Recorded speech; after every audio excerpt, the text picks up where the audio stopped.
Hi, this is Greg Lewis, City Manager here in Lebanon, New Hampshire, and welcome to Lebanon in Depth. This is really a fabulous day for me because, again, I get a chance to, what I call it's kind of the constellation of stars we have in the private sector in our community.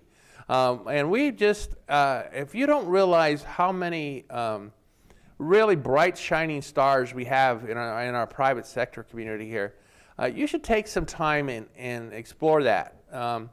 And I have been doing listening sessions, and I've had the opportunity to visit our local companies and organizations, and it is just an eye-opener. And so when I see a star burning brightly, I like to have them come on the show. And today, the name Dimatix goes back a ways in our community historically, and we've added by the merging. A new beautiful sounding name, Fuji, and I don't know if I correctly pronounced that, but I have with us their operational leader here in our community, Jeff Horton, and I welcome you. Thank you, Greg. Welcome you. Good to be here. It's great, and I advised Jeff ahead of time. We always talk about ourselves a little bit, so that we could let people know, we are human beings here. We're not just figments of your imagination on this television set. And so, Jeff, how in the world did you kind of wind into this leadership position you're in here, and what's your interests? Well, my career actually started out of college in Ohio. I left Ohio back in '81 and came out to the East Coast. So the first 8 years of my career I spent down in Massachusetts with Raytheon in the military electronics business. I left Raytheon because I wanted to get into commercial business, so I went to work in automation, heavily into automotive industry. Spent 7 years in automotive working for a company called Schneider Automation, also down in the Massachusetts area. Okay. Left them in '96 to go do a startup. I always had an interest in a startup. So we did a startup in Connecticut.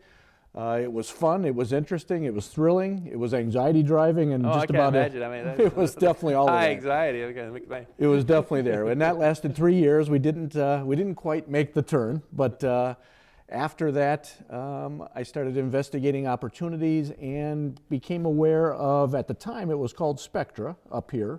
This was in 1999. Upon investigating their technology, decided to come up here. They weren't much more than a startup at the time. They were about $15 million in sales. We decided to come up and see if that would work, and I've been up here for 15 years since then. That's great. That's great. And how do you find living in this area from your perspective? It was interesting because I had always lived in larger cities down in Massachusetts and in Ohio where I grew up. Yeah. So it was a transition, but it was a fun transition. Yeah. And I think after the first year, we felt extremely comfortable. We never missed the traffic down in Boston. No, I don't. My son went to Boston University, and I'd have to do those treks down there. And I was living in Minnesota at the time, awful. And I was really lost at sea. It's awful. I was terrorized, and of course he takes it with a great. He's just perfect. Oh, sure. Fine, Dad. Yeah, it's second hand. Yeah. So that was an easy transition. I've got two boys. They're both. One's out of college, one's in college, and they absolutely thrived up here. So it was maybe the best decision I've made in my life. Well, that's terrific. I'm so glad you made that. I mean, our community is pleased to have people like you come up and become our leaders. I know you touched on the history. Why don't we delve in a little more of the history of the company? And it's fascinating how these very important companies evolve from sometimes one person's thought into wow, it's global. Right. This one does have a nice Upper Valley history. Many of your listeners may be aware of Criari on Etna Road. Criari really birthed what we are today, just like they birthed Hypotherm. So two of the biggest companies in the Upper Valley can look back to Criari as their benefactor of a sense, which is kind of interesting when people think about it. 6 guys broke off from Criari in about 1984, 1985. Those 6 guys created what was then Spectra. And Spectra had a very inauspicious beginning. These guys were trying to take technology and inkjet and birth it in a sense that it hadn't been birthed before. They struggled in the early years. My understanding is between 84 and 90, it was challenging. In 1990, they had gotten up to 100 people, and then they ran into some severe difficulties, and they had to drop all the way back to around 22 or 24 people. And it was hand to mouth for several years after that. And their big breakthrough came in the mid-90s when Markham, down in southern New Hampshire, in Keene, which was a big company, bought Spectra and started to invest in Spectra between 1995 or 96 when they bought them. They started to invest many millions into them. When I came onto the scene, I was first a customer in 1996, Oh, okay. and I saw what their potential was. That was that startup I was doing.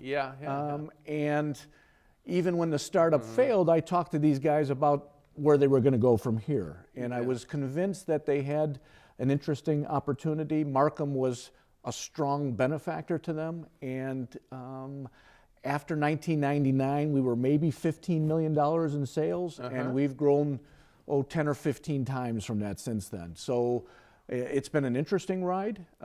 Between 1999 when I came and 2006, several things happened. The first was we got a new president. John Batterton started in, I want to say, 2001.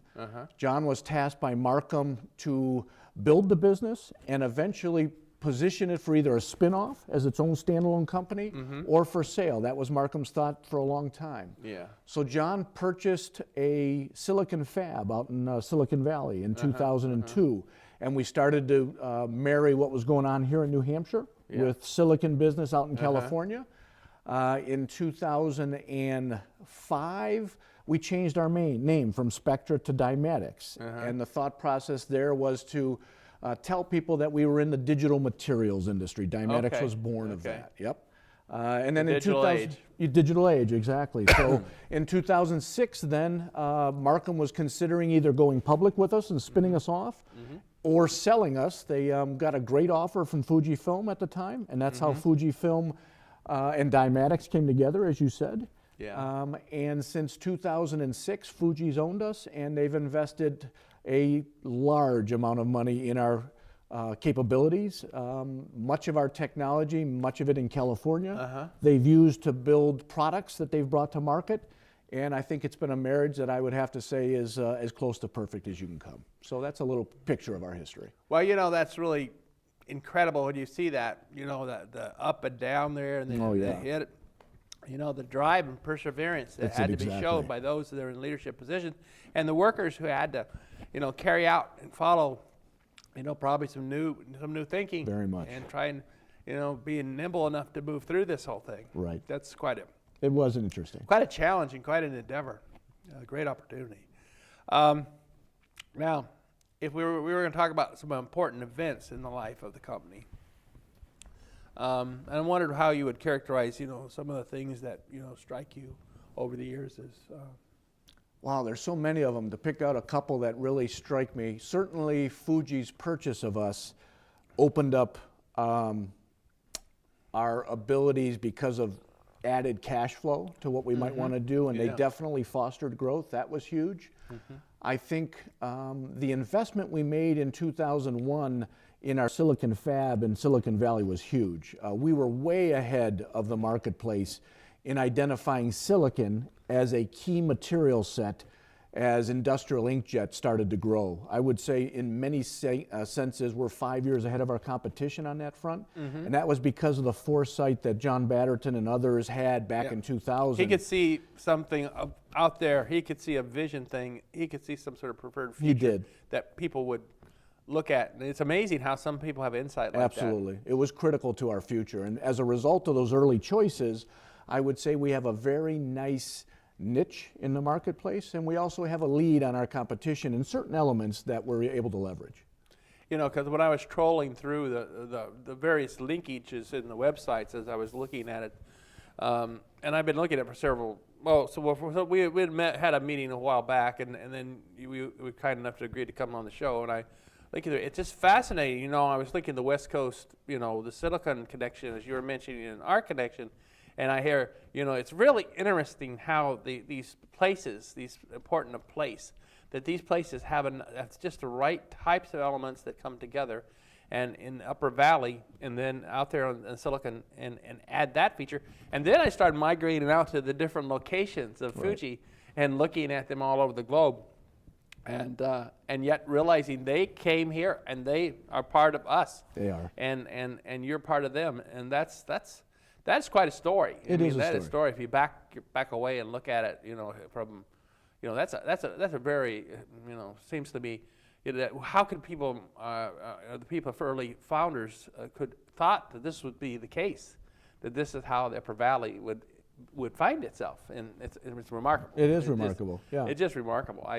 Well, it talks to how small the world is nowadays. Yeah. They said the world's flat, the world's small world now, and what we do here is affects somebody else, and what they're doing there affects us. Exactly.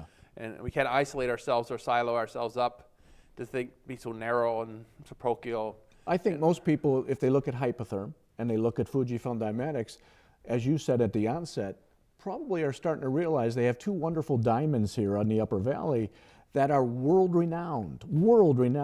We tell our employees one of our greatest opportunities is to be number one in the world at something. Think about that. Yeah. Number one in the world. That's special. That's special, and it's right here on Etna Road.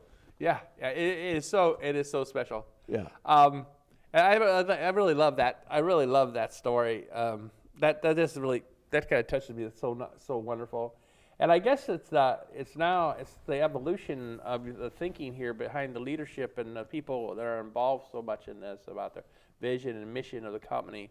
How would you describe, well, I guess the vision is always where what's going to be the future, and the mission is, here we have to have the drive to do this particular thing. If you're going to characterize, well, our vision is actually very much tied to what I just said. We have a very clear mission and vision, and it's to be number one in the world in industrial inkjet. Number one, not two or three, but one. And when you think about that, you have to think about not only the products, but the markets, because the markets vary, and maybe we'll talk a little bit more about that as we go on today. I would like to. Certainly advertising, printing tiles, we'll talk a little bit about that, textile, packaging, these are our four major markets, and each brings a very different challenge to our company, but we want to be number one in all those markets.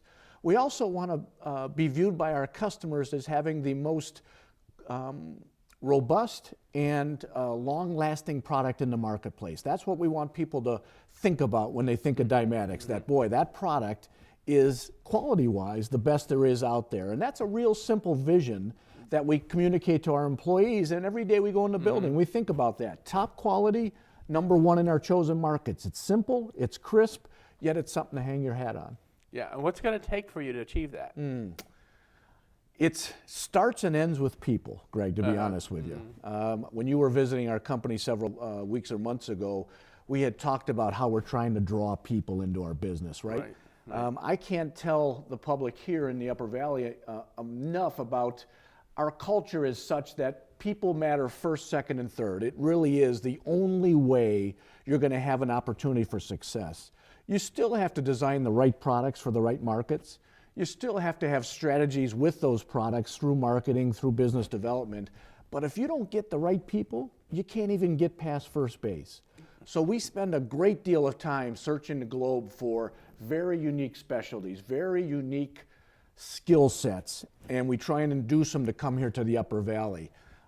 In some cases, as I shared with you when you were there, we've also crafted strategies where we're trying to grow our own skill sets. So we very much have linked with several colleges up here in the New Hampshire and Vermont area, and we try and bring in their best talent. We go to them and we tie them up when they're sophomores and juniors with internships. And then when they become seniors, we try and convince them that they have to come and be part of our opportunity to be number one in the world. But it all starts with people. That's great. Now, I have 3 children, and I'm sure that all our residents have children, have nephews, have nieces, and what would you tell them if you were going to, if they said, boy, I wish my daughter or my son could work for a company like your company? How do they get there to reach the threshold of the competencies that you're looking for, so that it's a good marriage for you, a good match for both them and for you? Yeah. What would you say to them I'm always telling my kids we got to get a job. And Don't we all? we got to get a job here. I've told mine that I too. mean, it's all fun and it's good. You get good grades, but we got to get a job. But what would you say to them? What's the expectations that you think would make where a mutual match? It's a real good question. I think when I look at people, it's a huge spectrum, right, from A to Z. But there are definitely attributes that I think our company finds endearing in people we want to bring into our building. And number one is attitude. You have to have an attitude that says, my glass is always half full, because it's contagious. When you're working with a campus like we have here of, say, 400 to 500 people, it's imperative that everybody on that campus understands that we must excel, we must hold each other accountable, and we must have constructive ways to hold each other accountable, not destructive. But the attitude is critical. Coming into that and saying, I want to be the best at something. I have a passion to be the best. And I love being part of an organization that recognizes excellence, recognizes that I can bring something special to them to help that campus of 500 people achieve a common goal, which is awfully hard, right? Yes, so that's what I tell people that come in. Bring me your best attitude, bring me aptitude, bring me an eagerness to want to learn and to try different things, because I'm going to move you all over that building. I'm going to try you in this piece, and this piece, and this piece.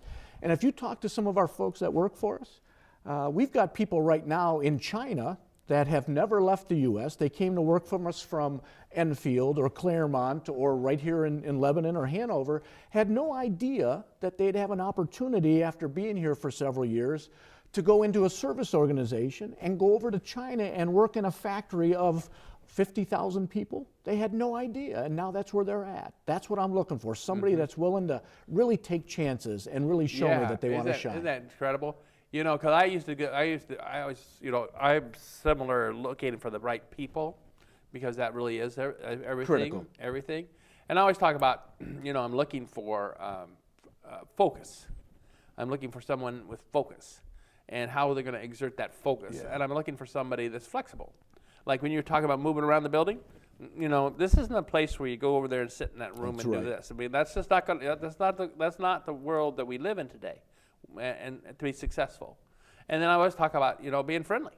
The kind of attitude you have to be friendly, because if you don't have that skills in terms of that interconnection and communication, it's impossible to deal in our world without that sort of thing. And then we've got to be fast. You do. We got to be fast, because we can't. The slow walking thing through. I know politically people slow walk. Well, we'll slow walk this over here, and I think that's just appalling. I find that just appalling to watch them slow. And I guess in your world of the private sector leadership, in my world of local government, I think we need to move faster, and because our communities, we're right at the grassroots. We're right with you're with your customers, you're with your people, and we're with those citizens, those residents that live here, and we're not over in Concord or in D.C. or anywhere. We're right here, and we're very much in the moment, and we've got to find a way to be that way. We can't be the old way. It's just non-functional. People won't accept that. Right. People just won't accept. They won't get the idea of a robust product. That was really neat. It's critical. And it's critical, because I will go, a mile on my way for a robust product. I feel the same way. Quality brings people back, right? Yeah. So when people buy a printhead, which is one of our devices, and the printhead lasts a year, that's average, right, in our industry. But when our printheads last 3 years, 4 years, 5 years, it's amazing what you've birthed a customer that will stay with you a lifetime. Absolutely. Because quality, it builds that. It does, and I think that's really an important feature of your company, to be able to have that, be able to strive for that, but achieve that, and be at that, and then hold it and keep it, and you can't stop, and you got to keep moving. Right. You've got the bullseye on you when you're leading the market. So. Yeah, you're not gonna, you're right in the center of things. Your people are watching. Looking and sometimes your competition is looking to beat. Absolutely, absolutely, and we welcome that. Yeah. I like that too.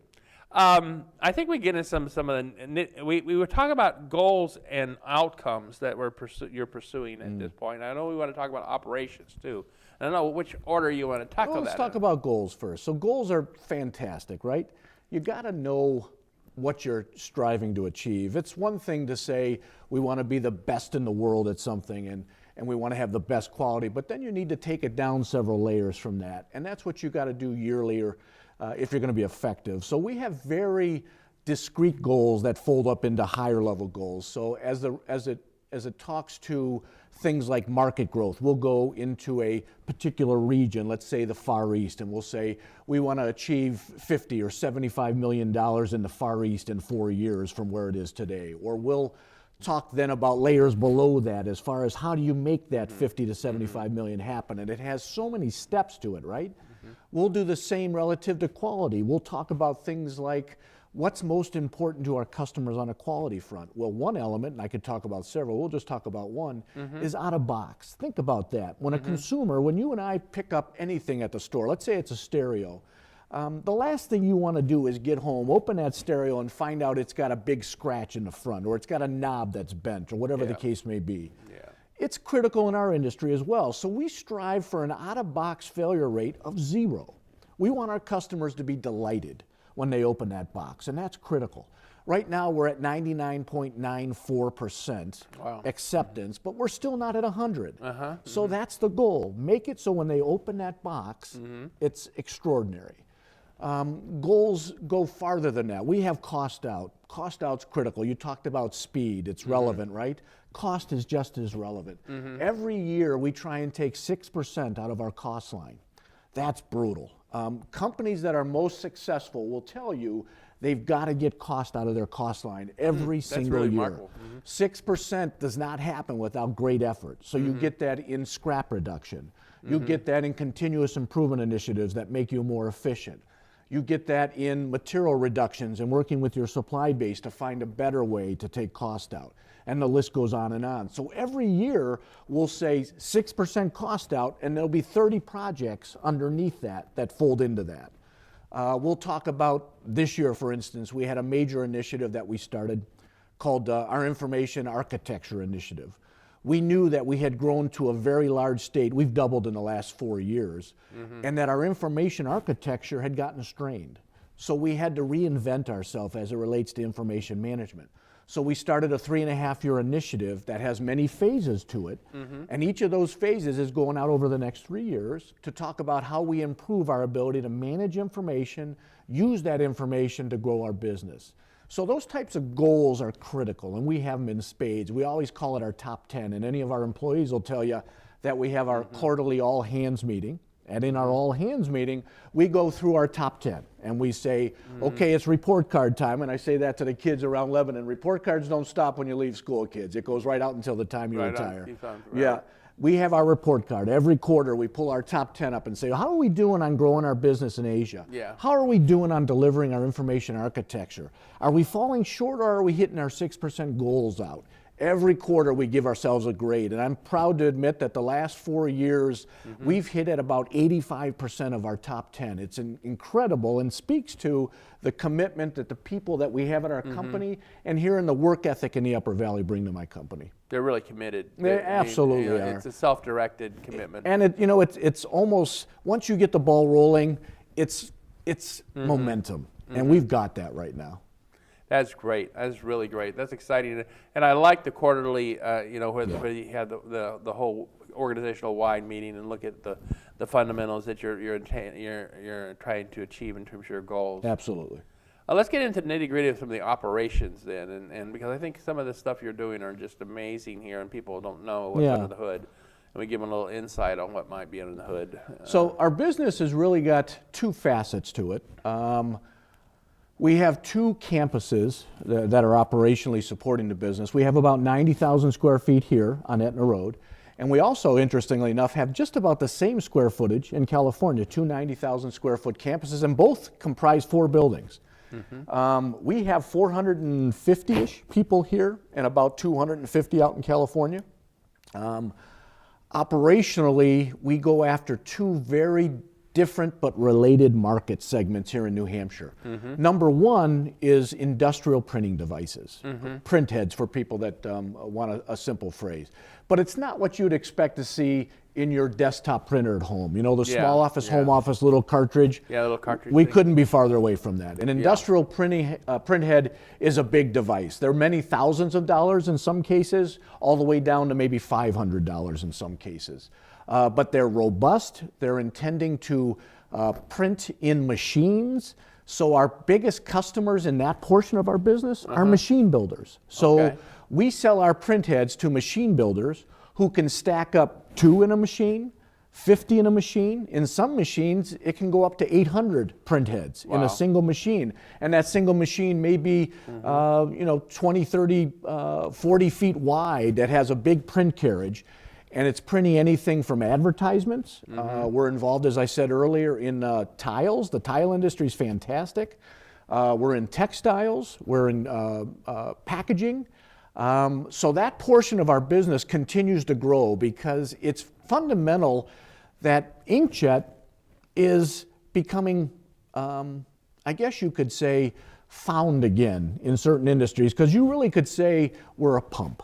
We're a little pump that can. And it's going into all these new industries. So for years, advertising was 90% of our business if I go back to the late 90s. Yeah. Today, advertising is maybe 45% of our business, but we're 15 times larger than we were back then.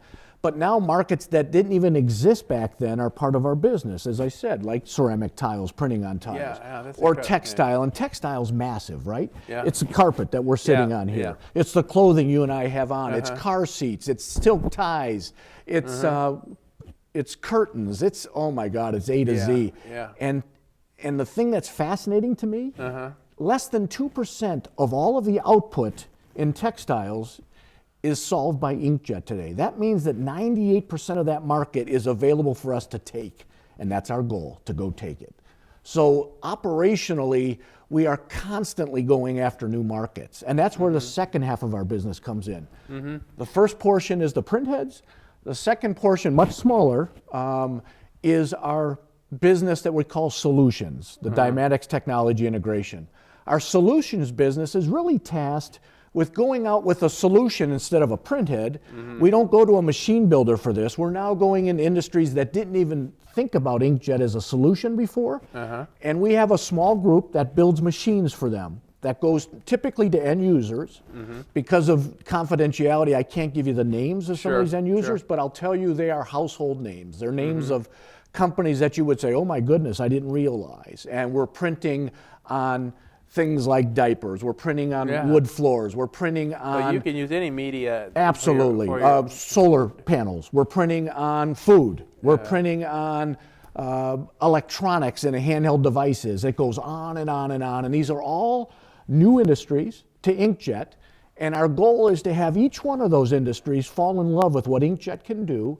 And eventually, if the worlds line up, become big major industries for us so our growth can continue. That is really, really interesting. Who are your rivals? Well, it's an interesting question because our rivals are not here in the States. I don't perceive it, not in the industrial side, right? Most of the people in print heads in the States are in the small office, home office, you know, HP or people like that. But our rivals are primarily Japanese, so Kyocera, Kanaka Minolta, these types of companies, along with Epson. Epson's one of the few that deals with the small office, home office, and they jump into the industrial side. Very capable competitors. I'd like to think each one brings a unique challenge to us. And I'd like to think that each one knows that we're number one right now. Yeah, and that's interesting how you must work, you know, because I always think about who you're playing. Because I'm a great sports fan, you know. When the Warriors were playing the Atlanta Hawks last night, I was a fool enough to say just stay up and watch it. They were the two best records, and so I like people with the best records. Exactly. So I came home from a city council meeting, and I drank enough coffee to stay awake during the council. No apologize to councilors. Not that they're boring. But I stayed up, and I watched because I wanted to watch how the two winning basketball teams, NBA, and I'm kind of a buff at that, how they play against each other. And the Warriors trounced them. The Warriors trounced them because the Warriors just had a different kind of vision about how they're going to do that game, and they did it, and it was really amazing. So when I talk about rivals, and that's why I was curious. Well, I love our rivals. They make us better. Because it seems like that would make you better. They do. If you push us. had no rivals, you might get. I don't know if you'd ever get lethargic. You guys, you don't look very lethargic. Well, you get wired for success, but I will tell you, when you get into competitive environments and somebody chooses a competitor over you, you're desperate to find out why. Yeah. What was it that tipped the scales to Yeah. them? And that's fascinating when you find out, right? Uh-huh. You'll find out in certain applications, maybe they had a little element to their head in that particular machine design that gave them a leg up that you didn't comprehend. Yeah. So I think it makes us better. That's nice. We have a couple of minutes left. I think this is a good time, in our last couple of minutes, it's just kind of what lies ahead. Yeah. From your perspective, the company sounds so vibrant. You're up there, striving for number one. You are number one, and then you want to keep moving at that, and that's hard to do because it's just seems like human nature is that number one. Somebody's afraid to pull number one off and down. So for us, what lies ahead, in my mind, is execution. If you can execute to a plan, you are so far ahead of your competition because there are so many things that get in the way.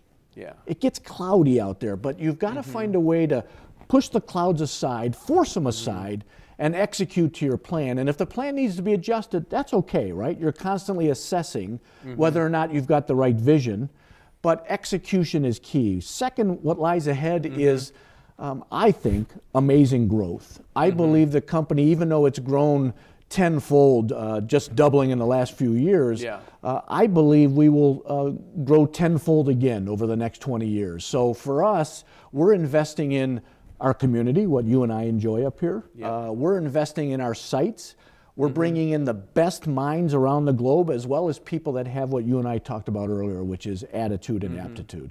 So for us, I believe the future looks incredibly bright. I couldn't be more excited about working for a company, and I couldn't be more pleased with the people that we've surrounded ourselves with up here. Well, that is really, really positive thinking, and I think that's what makes your company go, is the positive nature of your company. And being, as I've characterized at the beginning of our show, a bright star here, and I just think about the trust you're building with your employees and your customers. What a terrific thing that is. I mean, that's trust building, is being trustworthy and building trust is really absolutely fascinating situation. It's critical. And people coming back, and I've always thought you can never violate that trust. The last thing you would want to do is violate the trust. I couldn't agree with you more. You're out of your box. Goals. That's wonderful. I mean, because the worst thing I would ever want is when I get a box from someplace and here I had it for a particular discrete purpose, and then it's not working. Exactly. Or scarred, I have to send it back, or I have to turns do you off. Yeah. Anything as our final minute to go? Oh, I think the only thing I would share with your viewers is, if you're looking for excitement, we've got it. If you're looking for a career where the future is not certain, other than we're going to throw things at you that are going to challenge you, are going to excite you, are going to bring you things that you didn't even know existed. If you're looking for an opportunity to be part of an organization that understands the work-life balance, because we do have that. We understand working hard and playing hard is important. If you want all those things as part of your future, we'd love to have you. Our hiring practices right now are stretched to, we've probably put on 40 people in the past 6 months. My goal is to continue every 6 months to have that kind of growth rate. It's probably not realistic, but the point I'm sharing with you is come and join us, be part of something special, and help us continue to be number one, as Greg said. When people are looking out to bump us from our perch, and we just don't see that happening. Well, with that, we're going to close the meeting. Now, there you have an opportunity. The one thing great about the Lebanon and the Upper Valley is it's just full of opportunities. I mean, I have seen it myself on many occasions. I hear you presented a great opportunity to join many other opportunities.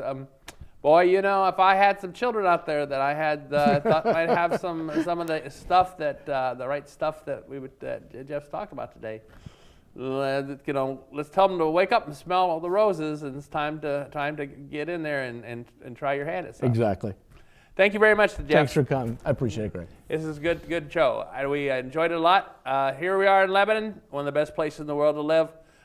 Let's keep enjoying our wonderful city, and we hope to God that the weather breaks and we have a little warm spring. Here, Take here. care. See ya. Take care. Bye-bye.